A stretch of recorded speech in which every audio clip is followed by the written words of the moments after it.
নমস্কাৰ জব আৰু কেৰিয়াৰ টিভিৰ অন্য এটি ইনফৰ্মেটিভ ভিডিঅ'লৈ আপোনালোকক স্বাগতম জনাইছোঁ আজিৰ এই ভিডিঅ'টোত মই আপোনালোকক দেখাম যে ডাইৰেক্টৰ অফ এলিমেণ্টাৰী এডুকেশ্যনৰ ফালৰ পৰা নটিফিকেশ্যন আহিছে 4500 টা শিক্ষকৰ পদৰ ভেকেন্সিৰ কাৰণে এপ্লিকেশ্যন প্ৰচেছটো ষ্টাৰ্ট হৈ গৈছে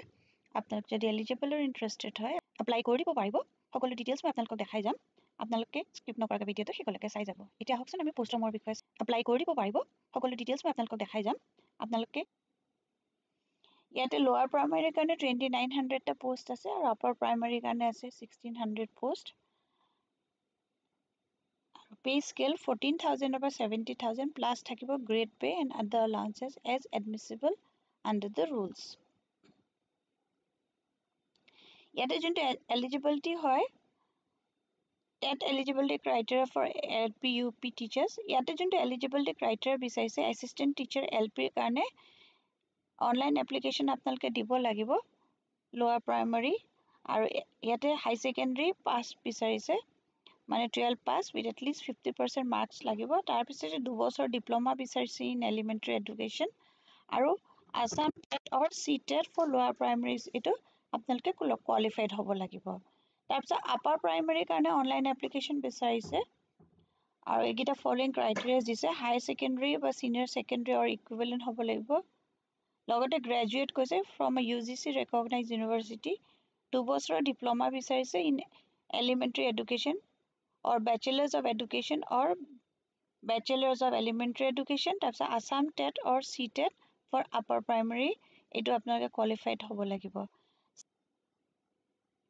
তাৰপিছতে সায়েন্স টিচাৰৰ কাৰণে যোনকিটা ভেকেন্সিজ আছে তাৰ কাৰণে এলিজিবিলিটি হাই সেকেন্ডাৰী বা সিনিয়ৰ সেকেন্ডাৰী হ'ব লাগিব BSc পাস লাগিব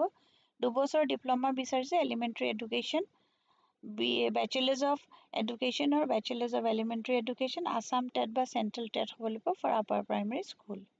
হিন্দী টিচাৰৰ কাৰণে আপোনালোকৰ হ'ব লাগিব হাই সেকেন্ডাৰী পাস তাৰপিছত গ্ৰেজুৱেট উইথ হিন্দী হিন্দীত আপোনালোকে গ্ৰেজুৱেচনৰ সময়ত আপোনালোকে হিন্দী থাকিব লাগিব as one of the subject তাৰপিছত 2 বছৰৰ ডিপ্লোমা বিচাৰিছে in elementary education or bachelors of education or bachelors of elementary education আৰু আসাম টেট বা সিটেট পাস হ'ব লাগিব ফৰ প্ৰাইমাৰী স্কুল তাৰপিছত অন্যান্য যিকিটা ক্ৰাইটেৰিয়া কৈছে টেট যদি টেট সিটেট পাস কৰি থৈছে upper primary school will be eligible to apply either the language 1 or language 2 of both TET CTET candidates shall match the medium of instruction of the school whether the candidate wishes to apply nationality ইয়াতে Indian হ'ব লাগিব লগতে permanent residence of Assam হ'ব লাগিব age limit minimum 18 years বা 40 years লৈকে হ'ব age relaxation হ'ব থাকিব OBC MOBC কাৰণে 3 বছৰ schedule কাষ্টৰ কাৰণে 5 বছৰ schedule ট্ৰাইবৰ কাৰণে থাকিব 5 বছৰ ex servicemenৰ কাৰণে 2 বছৰ আৰু PWD কাৰণে 10 years small family norms or যোনটো small family norms or criteria আপোনালোকে ফুলফিল কৰিব লাগিব তাৰ মানে not more than 2 living children on or 1st January 2021 from a single or multiple partner shall be eligible for appointment as per the government policy on small family norms এটা যোনটো application প্ৰসেছ সেইটো আপোনালোকে online কৰিব লাগিব official website director of elementary education for lower primary and upper primary teacher vacancies on or before the last date এইটো হৈছে apply কৰাৰ link হয় ইয়াতে আপোনালোকে ক্লিক কৰি পেলাই এপ্লাই কৰিব পাৰিব আৰু কি ডকুমেণ্টছ লাগিব পাছপোৰ্ট সাইজ ফটোগ্ৰাফ বিচাৰিছে হাই সেকেন্ডাৰী এডমিট কাৰ্ড তাৰপিছতে হাই স্কুলৰ admit card high secondary marksheet and certificate গ্ৰেজুৱেশ্যনৰ marksheet and certificate any other marksheet and certificate of higher education তাৰপিছতে DLED BEd marksheet caste certificate document in support of permanent resident of Assam certificate and mark sheets of ATET CTET for UPS candidate with disability হলে disability certificate লাগিব ex serviceman হলে ex serviceman আৰু scan signature বিচাৰিছে এই post কিটাৰ কাৰণে online সাবমিশনৰ date 8 মাৰ্চৰ পৰা 8 এপ্ৰিললৈকে আছে আপোনালোক যদি এলিজিবল আৰু ইন্টাৰেষ্টেড হয় তেন্তে আপোনালোকে এপ্লাই কৰিব পাৰিব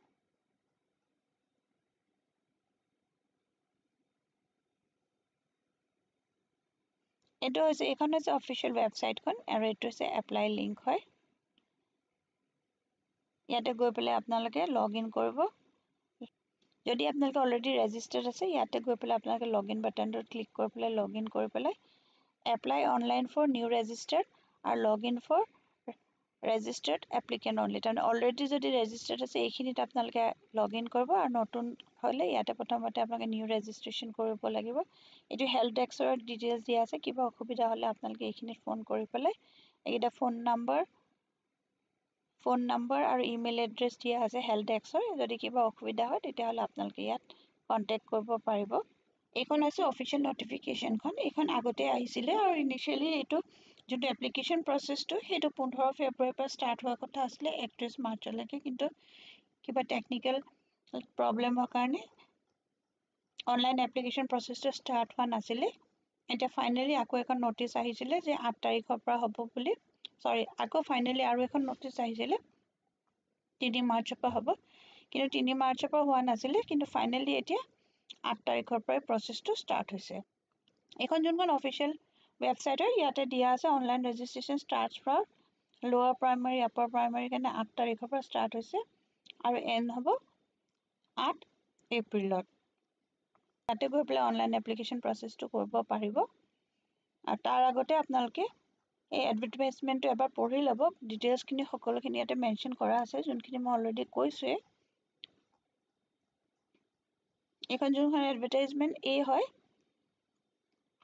এইখন এছিষ্টেণ্ট টিচাৰ LPৰ কাৰণে হয় আৰু এইখন হৈছে UPৰ কাৰণে হয় এইখিনি গোটেইখিনি পঢ়ি লৈ পেলাই আপোনালোকৰ যদি এলিজিবিলিটি ক্ৰাইটেৰিয়া মিলে তেন্তে আপোনালোকে পষ্টসমূহৰ কাৰণে এপ্লাই কৰি দিব পাৰিব ইয়াৰ পিছত নেক্সট আমি এতিয়া যোনটো ভেকেঞ্চিৰ বিষয়ে চাম সেইটো হৈছে আসাম মেডিকেল কলেজ ডিব্ৰুগড়ৰ ফালৰ পৰা ইয়াত এটা ডেটা এণ্ট্ৰি অপাৰেটৰ ভেকেঞ্চি ওলাইছে এইটো অফলাইন আপোনালোকে এপ্লাই কৰিব লাগিব আৰু মান্থলি চেলাৰী যোনটো কৈছে 29,200 দিব এডুকেশ্যনেল কোৱালিফিকেশ্যন 12 পাছ বিচাৰিছে ছায়েন্সত আৰু ডেটা এণ্ট্ৰি স্পীড লাগিব 8,000 key depression per hour on computer to qualify skill test minimum 1 year of experience বিচাৰিছে ইয়াতে যোনটো এপ্লাই কৰা প্ৰচেছ হ'ব আপোনালোক যদি ইণ্টাৰেষ্টেড আৰু এলিজিবল হয় তেন্তে self attested copies of all relevant ডকুমেণ্টছখিনি লৈ পেলাই আপোনালোকে যাব লাগিব department of microbiology Assam medical college Dibrugarh 13 মাৰ্চত 11টা বজাত এইটো হৈছে অফিচিয়েল ৱেবছাইটটো amch.edu.in এইটোত আপোনালোকে ডিটেইলছখিনি পাব আৰু এডভাৰটাইজমেণ্টটো মই এবাৰ খুলি আপোনালোকক দেখাই দিছোঁ